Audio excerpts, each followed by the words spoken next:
and at that time he was with the Coast Guard, and now he is doing work as a principal consultant with Exemplary Performance, where he's actually working with clients to teach them and to use front-end analysis.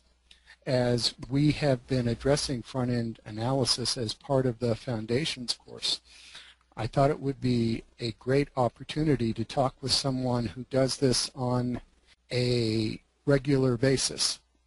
And so with this, we have Dr. Folsom with us, and Al, at this point, I would like to turn this over to you with the ability for you to tell us a little bit about yourself and how you got into HPT, your work with front-end analysis, and then to spend time answering questions and comments from our students.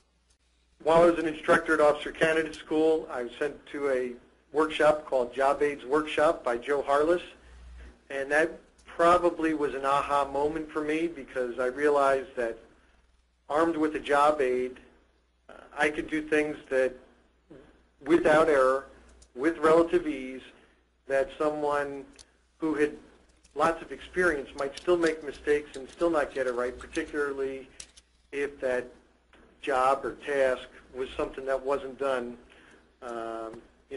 with some frequency. Also went to an information mapping course and a course designers course. But all those things got me changing the way I looked at the world, the way that I looked at the world of work. After that time in a training center, I was out on the high seas of Alaska as the operations officer of a Coast Guard cutter, and so now there was the opportunity to try and apply some of this stuff to the real world of Coast Guard operations. And a quick example would be up there in Alaska, fishing boats are bigger than anywhere else, and so the laws and rules that apply are more complicated and not common elsewhere. And so these rules would vary. If you had to carry certain life-saving gear, was a function of how many tons a ship was and when it was built and its length and all sorts of different, unique kinds of items. And you would really have to be quite an expert to be able to apply the law accurately during your time on board this fishing vessel. But armed with my Harless Job Aids Workshop job aids for how to build a job aid and access to some Coast Guard folks who had been experts in this field, was able to put together a job aid that relatively junior people, 18, 19-year-olds out of high school, could use to enforce the laws accurately without making mistakes, and really identify which requirements apply to each particular vessel. Let me just pause a second and see, is everybody okay with the sound? Is everything working okay?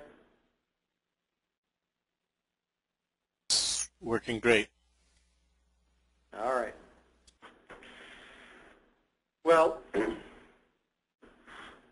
after that, Coast Guard saw fit to send me off to grad school at Penn State, where I was in the instructional systems program.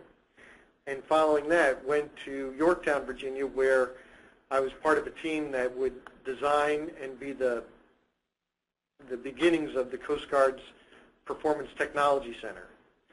And as I was immersed in, a work group to figure this out, we had, much like your grad school experience, articles, references to try and learn and get smart and do the right thing about creating a performance technology center. And I noticed that many of the articles that people had brought were ones that had been penned by Joe Harless.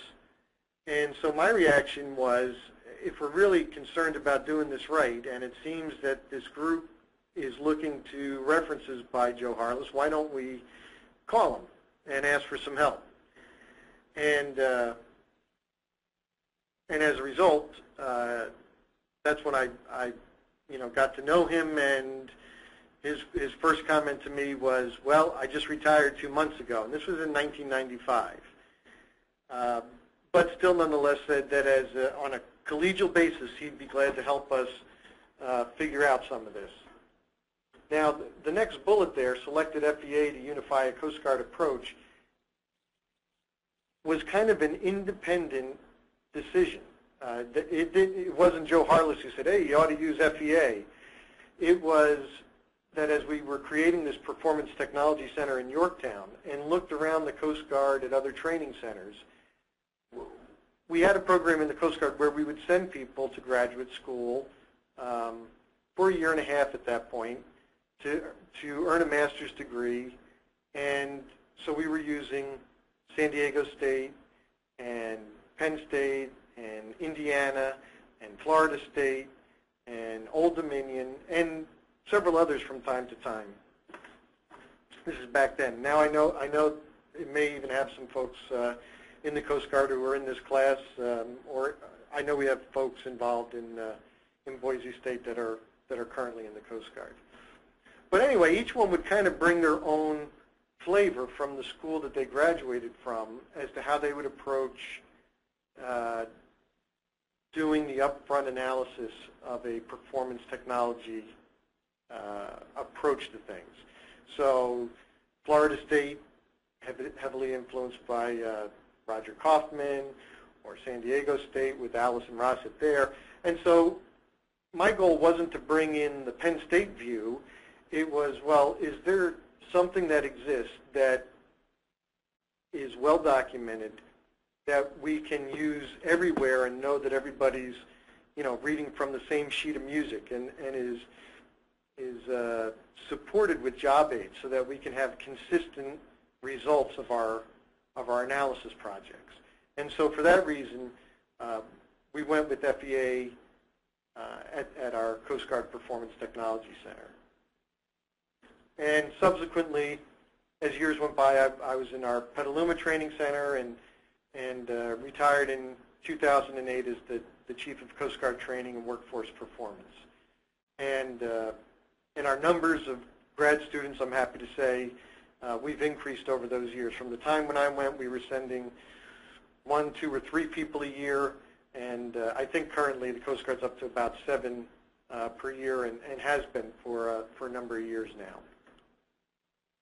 When I retired from the Coast Guard, I joined Exemplary Performance a little over a year and a half ago, and the odd connection is that back there in 1995 when I talked with Joe Harless and he said he retired, he told me he sold his company to a fellow named Paul Elliott, who is my boss here at Exemplary Performance. So Paul bought the company from Joe Harless back then, or acquired it, and the intellectual property. Today, the intellectual property for front-end analysis is owned by a different company, by Saba,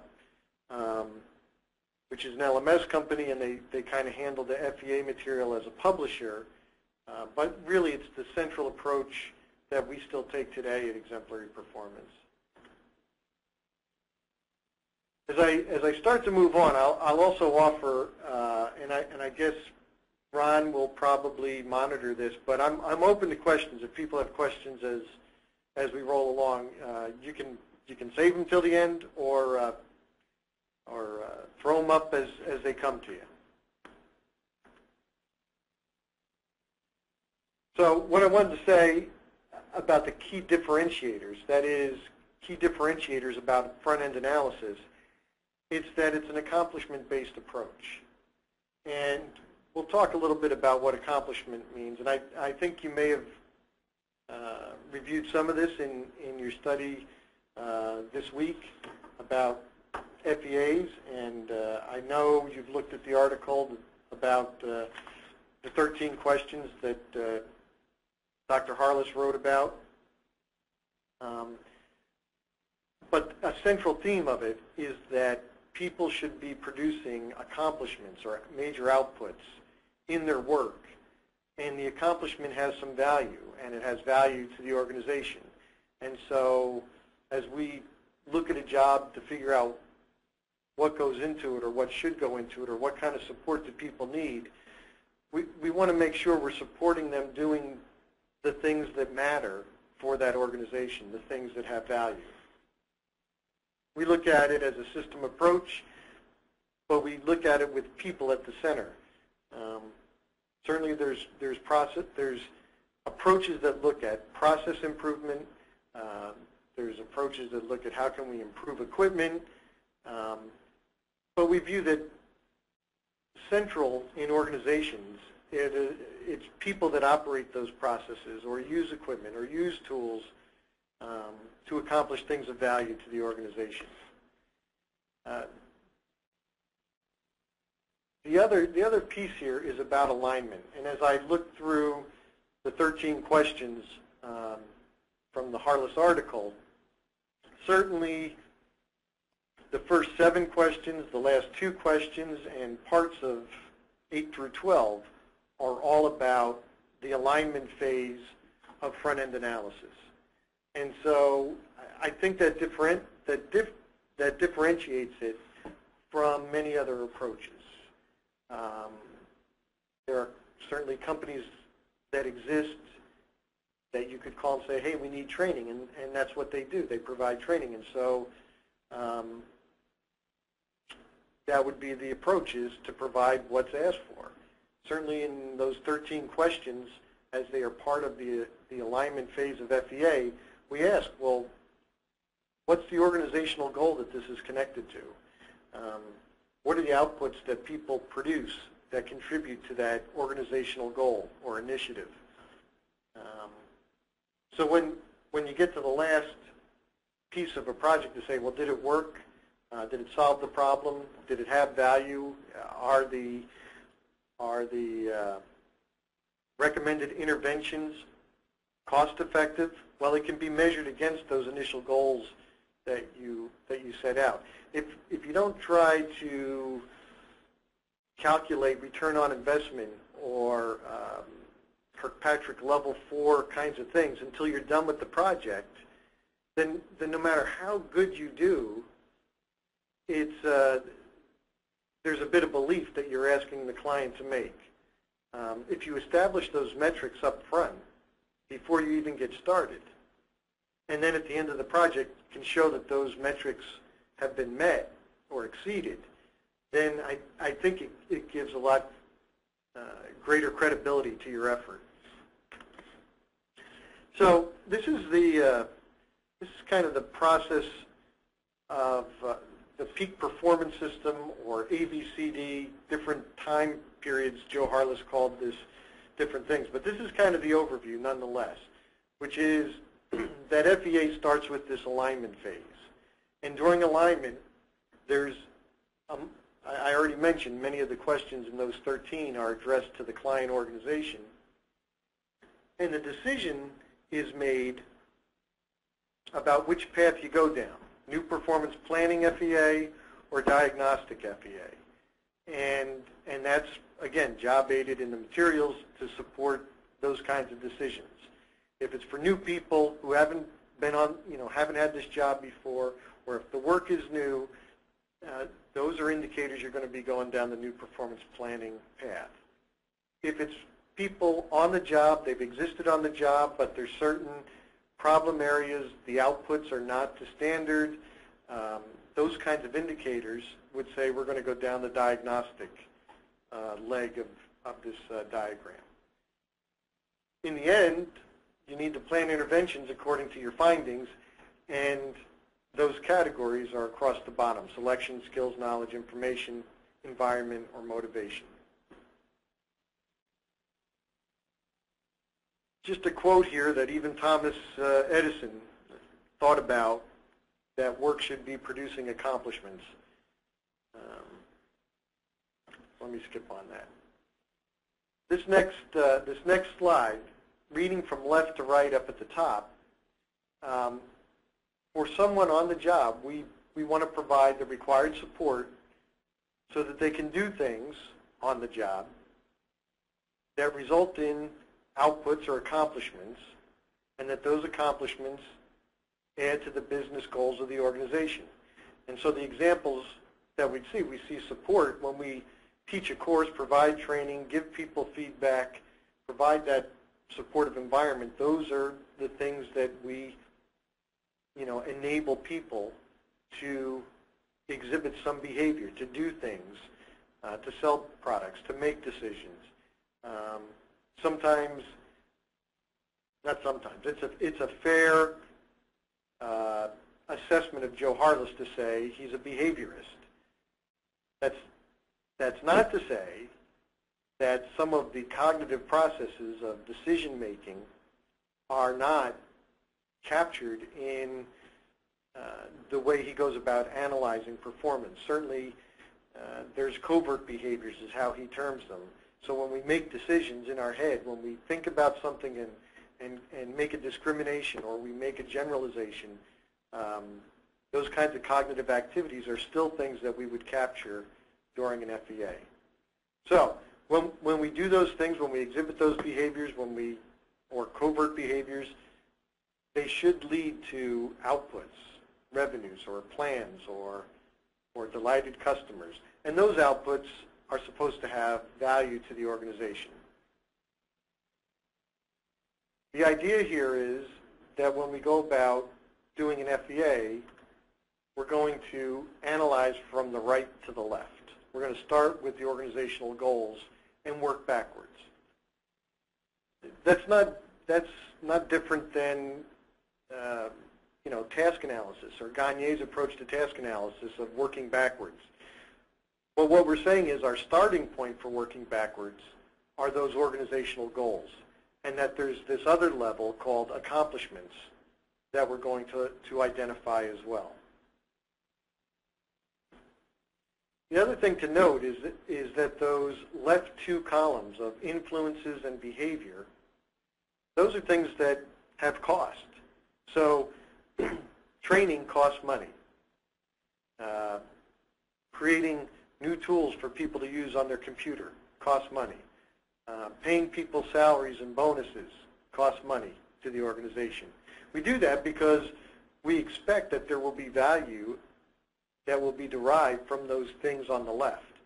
The value is produced in the accomplishments and the business goals that are achieved in the organization.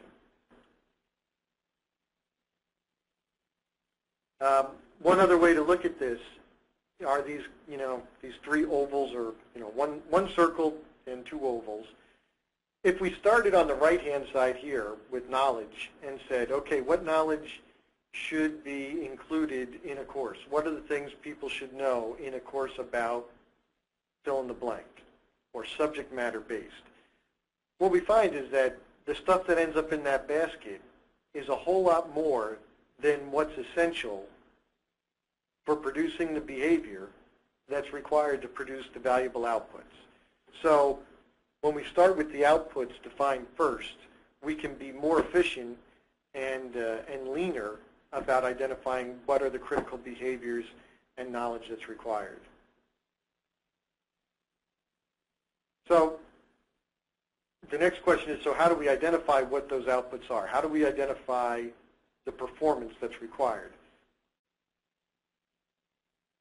We've all seen bell curves or experienced them perhaps in grade school with a teacher that would, quote, curve the grades, saying that normal distribution is how so many phenomena in our world exist, or IQs. Well, we would say that, yeah, there's a bell curve of performance, but it's not identical to the bell curve of intelligence or even effort. I mean, we've probably all known people that we've worked with who we thought were brilliant, genius, but at the end of the day, they were still just a so-so performer. So those things might be correlated, but they're certainly not a cause and effect. There is a distribution of performers, though, and we find that there are people who exist in a particular role in organizations who are star performers. Joe Harless calls them accomplished performers. Tom Gilbert would say those are the exemplars. and that we should study the exemplars, study the stars, and figure out how they go about producing the outputs that they do. We've got a couple different references for the research, but that variance between standard and exemplary is significant. There's significant value in the difference of those outputs between standard performance and exemplary performance. And the more complex the work, the greater the variance. We've seen in sales roles, sales organizations, that the difference between a solid, good performer, not someone whose job is, on the line, they might get fired because they're just barely squeaking by. That would be at the minimum. But solid performers, and the difference between those solid performers and those star performers in sales is up to 500 or 600% difference in the value of their output. So what we try and do is identify who the star performers are, visit with them, interview them, observe them, capture the data for front-end analysis, capture their mental models, capture how they seem to thrive within that organization when it comes to this performance, and then be able to translate much of that, those insights, those tools, those tricks, and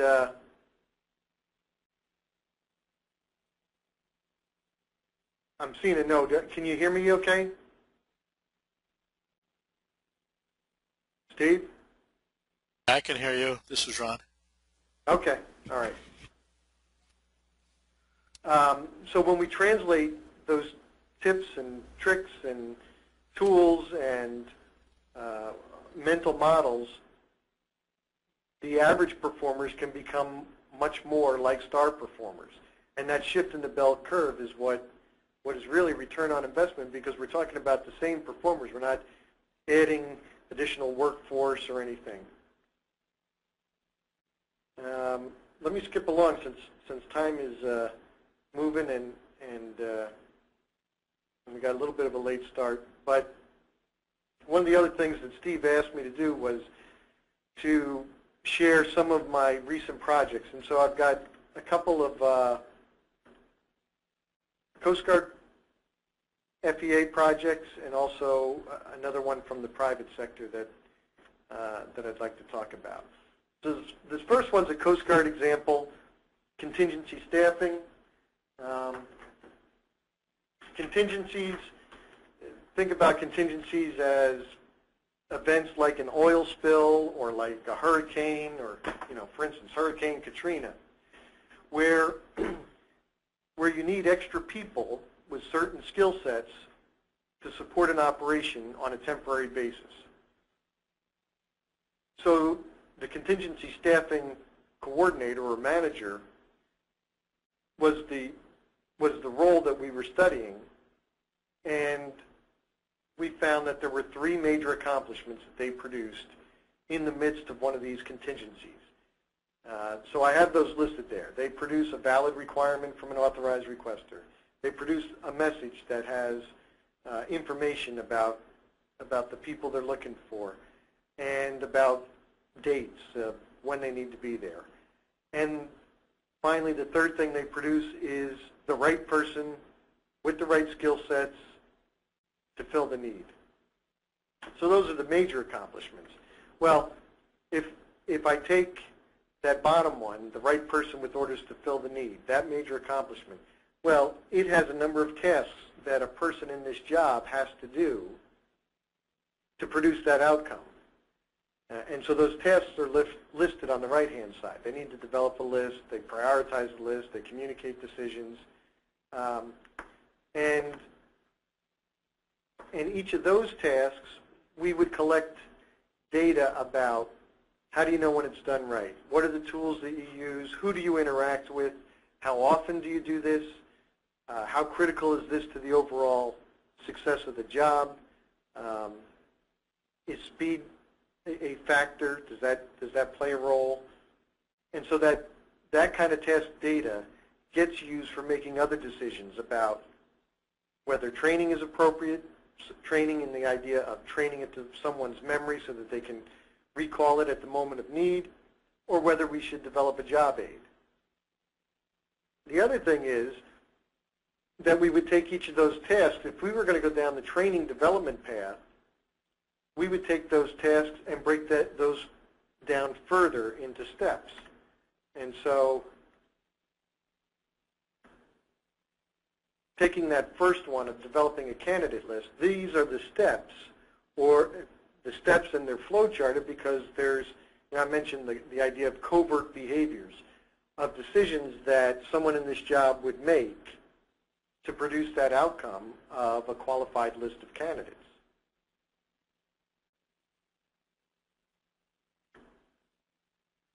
I mentioned that some of the data you collect is used to decide between job aid or memory. Job aid or trained to memory, that is. And so, wouldn't you guess, Joe Harless developed a job aid for figuring out whether you need a job aid.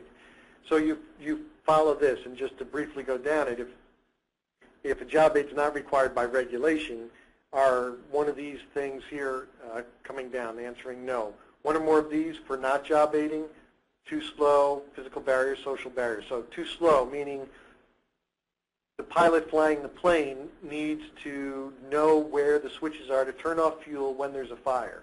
So we're not going to give him a job aid for that. We're going to train it to memory so that he or she knows how to do it and can perform within seconds. For a mechanic underneath the car to be working on it, there may be a physical barrier where it can't have the job aid at the point of performance. For the doctor in the exam room, having to look something up or follow a flow chart to make a diagnosis there's what we call the psychosocial barrier. In those cases, we train things to memory. But for those same people, for a pilot, it's mandated by law that they use a pre-flight checklist before they take off. So there's job aids for part of the job, and for other parts, things are trained to memory.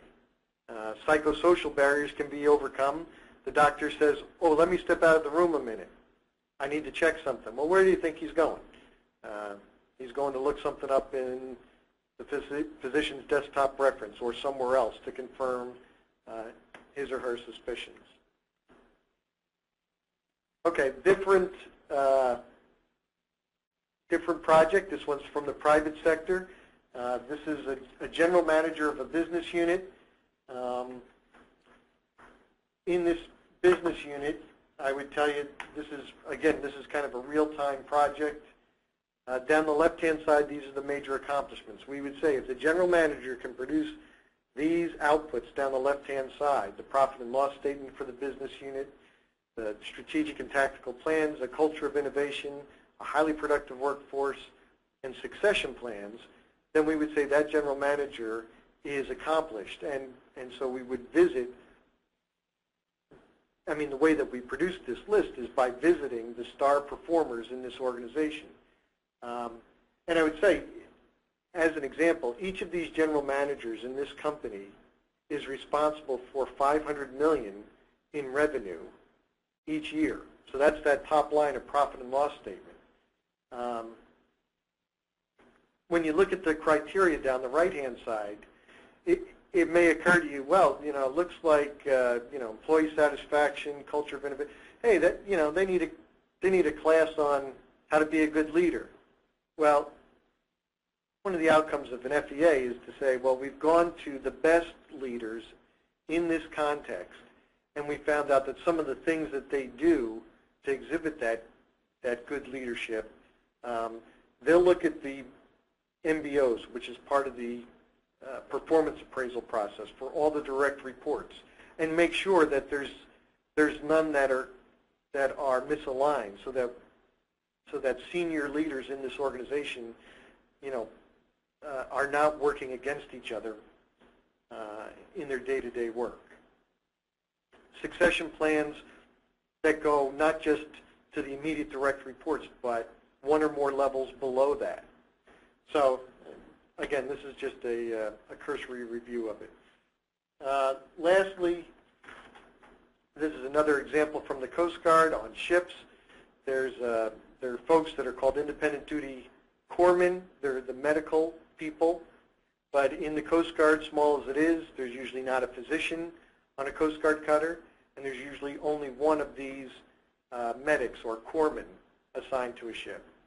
So this analysis looked at what are the major accomplishments that this independent duty corpsman, meaning they're there by themselves, there's no other medical people there at the unit, what do they need to produce at the end of the day? So there's some icons or pictures associated with each one, and I just want to follow one of them. If you look, safe and healthy work environment. Well, what does that consist of? Part of that is that it's the medical person who inspects the galley to make sure that there's cleanliness. They inspect, they'll do training for the crew on first aid and other things. And one of the things that they do is that they perform a water quality inspection. So as the ship goes to a foreign port to take on drinking water, they'll do a water quality inspection and do these, there's chemistry involved in that. It's rather complicated, and it's also not performed very often. And as you see on this next slide, this is kind of the worksheet. So the accomplishment is safe and healthy work environment. Reason for job aiding, according to that algorithm that you saw on a previous slide, is because the consequences are high, and it's also not performed very frequently. And so here on this page, there's three things on this page. On the right-hand side is the water quality inspection job aid. The picture of the young lady holding up that jar, that's not a urine sample. That is the test result from that truck that you see pictured there. That's the water truck that was about to offload water to this ship. And if it's perfectly clear, it says there's no E. coli. If there's a faint yellow hue to it, it says E. coli is present. So looking at the picture, you should be able to tell that there is actually chock full of E. coli in this drinking water. So I've tried to get us caught up to be here by 45 minutes after the hour. And I'm open to questions if anybody can stay with us any longer. Joe, Al, we have a question from Jen, and I'm going to give her the microphone so she can ask it herself. She can ask herself. Okay. Jen?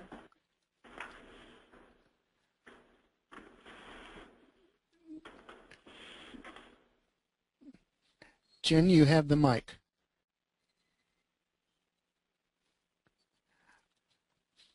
I guess. She was asking, does the Coast Guard teach the Gilbert's behavioral engineering model to its officer candidates? Okay, good question. Not that I'm aware of. And one of the things that I had in my notes I was going to mention about that is that for the behavior engineering model, that's kind of the 6 boxes as opposed to Harless's 4 boxes. Harless was in grad school and wandered in to a class that he wasn't signed up for and sat down and found the professor rather intriguing. This was at University of Alabama, and it was Tom Gilbert who was the professor. So that's kind of the connection between Gilbert and Harless. But for the behavior engineering model, it works great once we've identified the performance that we want to, engineer differently.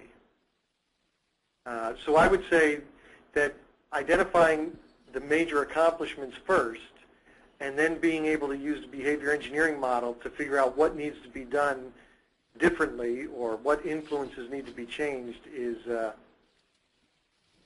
solid way to go. But as far as I know, they don't teach it at OCS.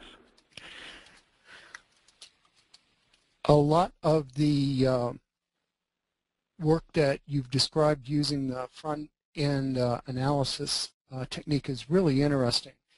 Can you tell us a little bit about the results of either the contingency planning, the general manager, or the corpsman efforts? Sure. The corpsman effort is the oldest of those three examples. So the results, have had some greater time to percolate out. The reason for it was, these are new performers. They've never been independent duty corpsmen before. Military, transferring people around all the time, we go down that path of FEA, more frequently because of that. The Navy and the Air Force have independent duty corpsman schools that are 9 months and 11 months long, respectively. Coast Guard could only get a couple of seats, maybe 5, maybe less, per year to go to that. But we had a need for more independent duty corpsmen than just 3 to 5 a year. Plus, 9-month school is a pretty long time, big investment. So, and our graduates of that school, when they got on the job, still reported that there were areas that they weren't prepared for. So we went down the path of doing the front-end analysis on the job of independent duty corpsmen. The net result was a 12-week training course that has a lot of job aids built in, but it's a 12-week course, not 12 months. And there's been great excitement about the result of it because the graduates who go to the job report that they feel completely prepared, confident and competent to be able to do that job. And the savings, if you calculate, it would be cost avoidance, or you'd have to do it figuratively because we weren't able to send everybody to those 9 and 11-month schools. But you can imagine if you calculate out the salaries, the difference between 11 months and 12 weeks. For the general manager, the net result is not going to be a training course, but it will be a new evaluation system for those general managers. And additionally, it will be the criteria used as they look internally or externally to hire people into these jobs. And I got to say, you can imagine that in a job where you're responsible for $500 million in revenue, these are pretty high-priced, high-positioned jobs. So they're not. It's not entry-level. It's not entry-level work, nor is it a position where, well, hey, we hired somebody. We'll see how they do. See how it goes. It's a big risk. You want to be able to hire right from the beginning. And for the people who are in the jobs, as I was interviewing even star performers, it's amazing. You would think that when you interview star performers in these roles, I don't know, your expectations are often different than what you find. What I find is they each ask me, hey, can I get a copy of your findings? Because I think it will help me get to the next level of doing even better than what I'm doing today. So that's an interesting outcome. Now, for the contingency staffing, that's being used right now by the Coast Guard, which is doing some reorganization. It's called modernization. But it's being used because a number of the people that were in these positions of contingency staffing are being moved around, and I don't think all the dust has settled out as to whether it'll be a centralized function or geographically dispersed. But some of the stars that we interviewed for this project, were the ones who did the contingency staffing for Katrina, for Hurricane Ike, for the Houston oil spill of not too long ago. So that the mental models that they used, and as you saw that complicated flow chart of mental decisions that are made, there's one of those for every one of the tasks involved in the project. So those are captured, so that wherever the job results, the job gets placed in the future, they'll have these mental models and decision trees really to help support their performance.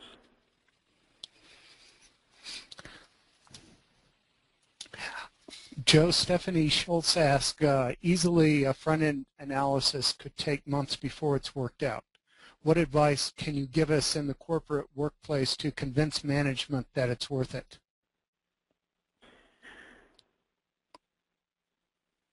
Well, part of that is the alignment. Part of that's the alignment phase to identify what's the value of doing this project. Because conversely, what's the value? What's the cost of not doing this project? The other thing is, like for instance, the managing director. That front-end analysis started middle of September. I'm done, except for some write-ups and some briefings.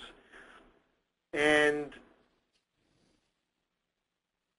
this is for a company, that has a $7.5 billion in revenue each year listed on the New York Stock Exchange, and it's, their key positions. And so it's, the CEO is more than, faintly interested. He's keenly interested in how this is going. And again, it's not to build, have them promise, hey, at the end of this, I'll be able to build you a training course. No, it's at the end of this, you want greater confidence in the people you select to fill these roles.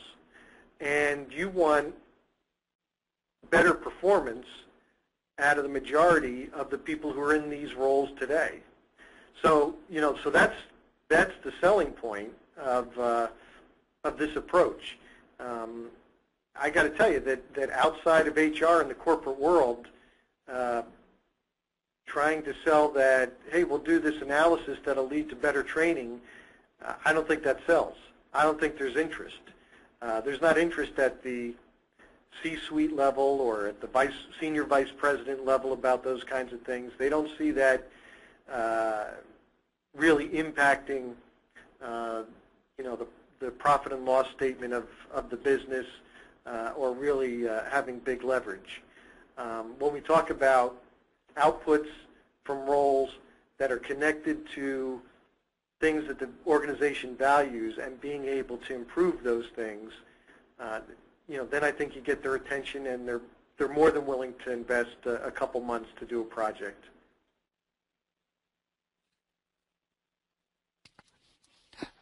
Chris Pedrick is asking, how can you ensure that the interventions coming out of a FEA are scaled correctly?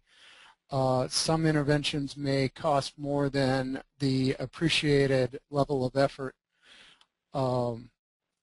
They might be able to create return on investment, but the size or scale of the intervention can affect the efficiency. Mm-hmm. Well, what I'd say is someone referenced Gilbert's behavior engineering model before. In that same book on human competence, he talks about the PIP, the potential for improving performance, and says, one of the calculations is the worth of doing the project divided by the cost of doing the project. The cost being the cost of the interventions, the cost of management's attention to do something. That results in the thing on the top of the equation, the value of the accomplishments of people. So, I think we have to be upfront, ethical, and true to the point of saying, hey, this is the intervention that will solve the problem. The intervention is going to cost this much, and that's more than the problem is costing today. So it's not worth it.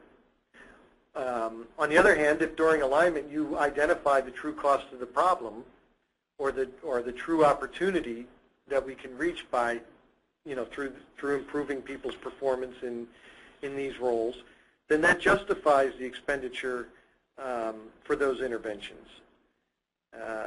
That's not to say that it always works smooth and simple, and you don't have to chase people down or have a project manager on this to see that things are carried out. Certainly, there's plenty of opportunities to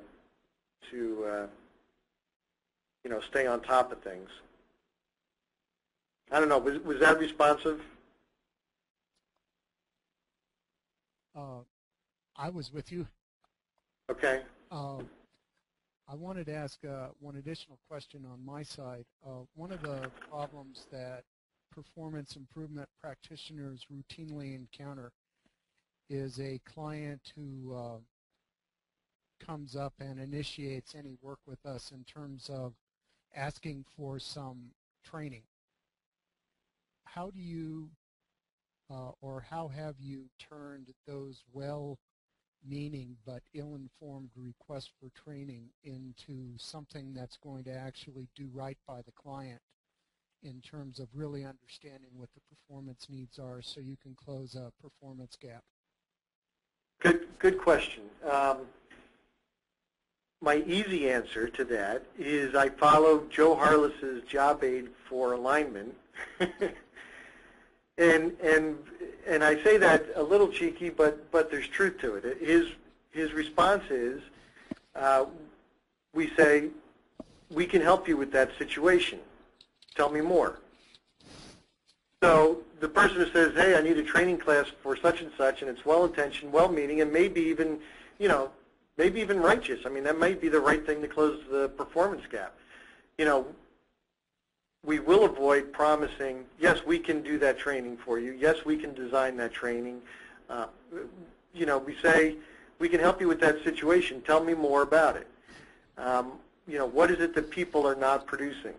One of the other things that we do is we also have the intellectual property from Dana and Jim Robinson. They wrote the book called Performance Consulting. They have another more recent strategic business partner. Part of the questions that they ask is, so what is it that people need to do more, better, or differently? And I think that's a great, powerful question. So, hey, I need training for some folks. Well, what is it that they need to do more, better, or differently? And that really points to the performance, to the accomplishment, to the output. And Jim and Dana would say, after they answer that question, we kind of link that back to, okay, and so what's the business metric that will be impacted if people do perform more, better, or differently as you described? And that kind of gives us a nice thread that goes from organizational goal through a performance goal that may or may not connect with the intervention that they've just asked for. But if somebody says, hey, I need a training course on chemistry, and we say, we can help you with that. Tell me more. What is it that people need to do more, better, or differently? And they say, well, I have independent duty corpsmen who have to do tests for E. coli. Okay, well, this is going to help us go down a path where we're going to produce a job aid for testing for E. coli and not put them in a semester-long course on chemistry that may have no bearing on how to specifically test for E. coli. Does that make sense? Yes. And I also like the fact that you're getting them to start telling you more about what's keeping them up at night when you invite them to describe more. And I think the more we can align our efforts to things that people actually care about, the more involvement we can expect from them. Right, right. Al Sidney asks, innovation is a critical differentiator for organizations. It seems that one of the shortcomings of the FEA model is that it's still a linear process that locks a solution into the performance of an exemplar, even if that behavior might not represent the best way forward for the organization. Have you run into this? And if so, how do you seek out innovative performance solutions with the FEA instead of doing the same thing, albeit at a higher performance level, but what might not best serve the goals of the organization? Good question. Great questions, by the way, all of them. Well, there's two things. One is one way of looking at FEA is to say we're doing internal benchmarking. And, benchmarking to external organizations, to other organizations that seem innovative, has great appeal. But in execution, in taking those great innovative ideas from another organization and bringing them into the client organization, they often, if not most of the time, fail because it's a different culture, a different context, even if it's bad reasons of, hey, not invented here. And so there's great difficulty in execution of bringing in those innovative practices from somewhere else. So when we're able to truly figure out who are the star performers and go meet with them, they have come up with innovative ways to overcome the work environment that everybody's dealing with.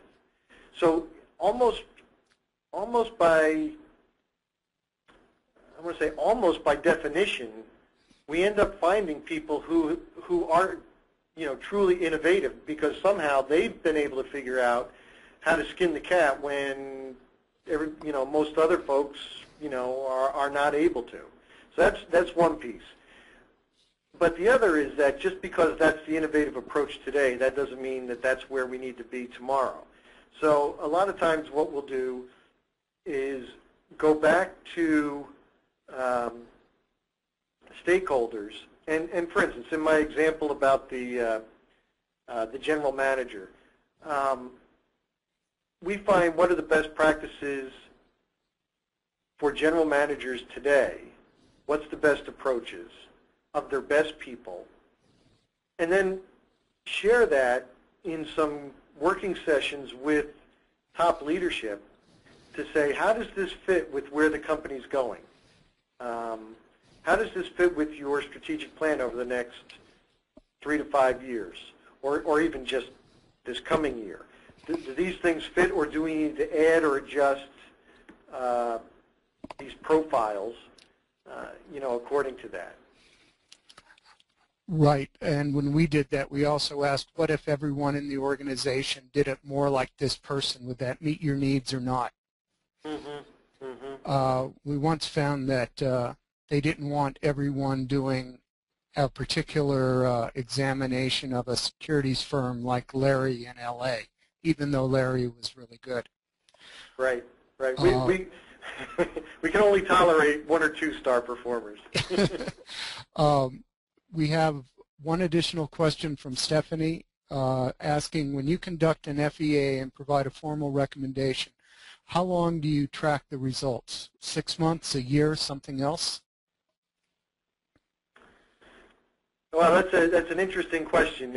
In the Coast Guard context, it was a little bit different because I was the internal consultant or the internal boss, and so I'm going to track that until we either decide it's not worth pursuing or the solution is implemented. Sometimes the solutions internal government agency need to get on budget through Congress, so it can be years to realize all of what we're looking for.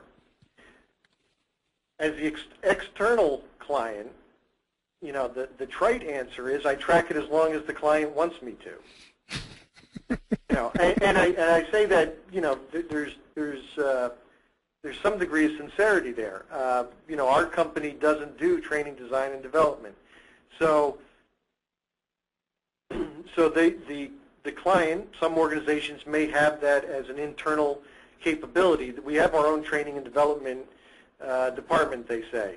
So if we do the FEA, then here's the results, and they can take it from there to do training if that's the solution. Or, for instance, in the general manager scenario, the vice president of HR was the first client contact we had, and our other, more than a stakeholder, really our true client here is the Vice President of Operations. So they want to run with it. This is going to change the way that they evaluate their general managers. They track that. They have systems that track productivity measures. They have the profit and loss, the bad debts. So they have those kinds of systems already in place and can track those things. And the HR vice president is the one who has people that work for him that are in the the recruiters for the company. And so what I'm saying is I hope there's follow-on work, but I don't think we will be the ones tracking those results. Do you have time for 2 more questions? Sure. All right, I'm going to give the... This is billable, right? Sure. Just send that right on in. We're one of those rich academic institutions. All right. I'm going to give the microphone to Sydney Chase. Okay. Sydney? Oh, yes, I went ahead and typed my question. Thank you. All right. And then I'm going to give the microphone to Chris.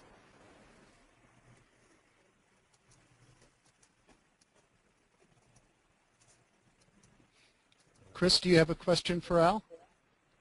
Yes, hopefully the mic's working. Do you find with HPT relatively embedded now in the U.S. Coast Guard that people are doing kind of small, quick, less formal FEA type activities or analysis? That's a good question. I think we'd like to see embedded, meaning that it happens in multiple parts of the organization, not just the formal designated performance technology center or training centers and so forth. So I think it has visibility to senior leadership, so that's a huge plus. That's, admirals can talk about performance. It's part of standard operating procedures to follow certain HPT methodologies, so that's a huge plus. Most recently, the Coast Guard has shifted the organization chart where training and workforce performance was under the Admiral for Human Resources, and has shifted that so that it now reports into a 3-star admiral who's in charge of force readiness. Now, there's a whole bunch of Coast Guardese military gibberish in what I just said, but it means that the HPT function now works for someone who's responsible for the readiness of units in the Coast Guard and people in the Coast Guard to do the mission. And I think that linkage says great things about the maturity of HPT in the Coast Guard. But there's still plenty of room to embed it more, so that, I think someone else asked, hey, is Gilbert's behavior engineering model taught in officer candidate school? Well, that would be a great thing. That would be a great thing, so that leaders, would be able to examine those 6 boxes with some insights as they approach day-to-day issues of performance for their unit, for their people, for their teams. So there's still good things to be done yet. And I think you bring up another thing, and that is we know we're doing a good job when this performance improvement mindset gets beyond the hands of the people, quote unquote, in HR, and it becomes more and more of a way of doing things. Mm-hmm. Al, thank you so much for your time today and your gracious sharing of your expertise with us today. My pleasure. Thank you all for hanging in there, and appreciate it. The last slide that says questions has my email address, al@exemplaryperformance.com. So anybody who feels like dropping me an email with a question or a comment or anything, feel free. That's why I put it there. So best of luck to all of you in your studies and in your future endeavors with human performance technology. Thanks, Al. Bye-bye. Bye-bye.